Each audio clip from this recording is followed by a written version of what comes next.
Welcome back. There's been a major escalation in the ongoing war between Russia and Ukraine. Blasts can be heard in Ukraine's capital of Kyiv, and several blasts have in fact been reported from Ukraine's capital. The blast took place just shortly after the explosion in Crimea, following the destruction of the bridge that connects Russia with Crimea. Vladimir Putin, the Russian president, in fact, came out very strongly and warned of retaliation.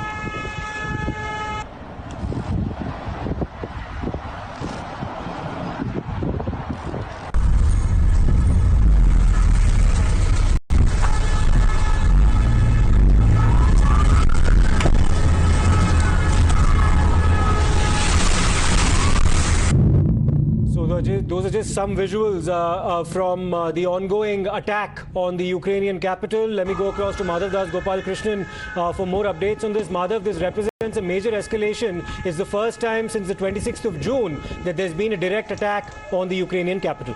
Well, absolutely, Siddharth. And even as you were discussing earlier, the fact is that even as Ukraine tries to push at the border areas with Russia and, of course, is trying to reclaim several of the areas that were earlier under Russian control, now comes this attack right in the heart of the capital of Ukraine. In fact, it's the Shevchenkivsky district of Kyiv, where a missile strike has reportedly killed 8 people. Now, this is the Ministry of Internal Affairs in Ukraine that is releasing this information, and very important because we've seen all sorts of reports that have emerged. Now, the Interior Minister himself had earlier come on record to say that 5 were dead and 12 were wounded after the attack in the center of Kyiv. And President Zelensky also coming out to condemn this attack by Russia, saying on the 229th day, Russia is trying to destroy us and wipe us off the face of the earth, kill people who are sleeping in Zaporizhia and killing people on their work in Dnipro and Kyiv. The air alarm is not stopping throughout Ukraine. Be strong is the message he's sending out to his citizens. But at the same time, we also have information coming in. The damage has been recorded in the energy infrastructure facilities of the Lviv region, and this is something that the regional military administration has reported.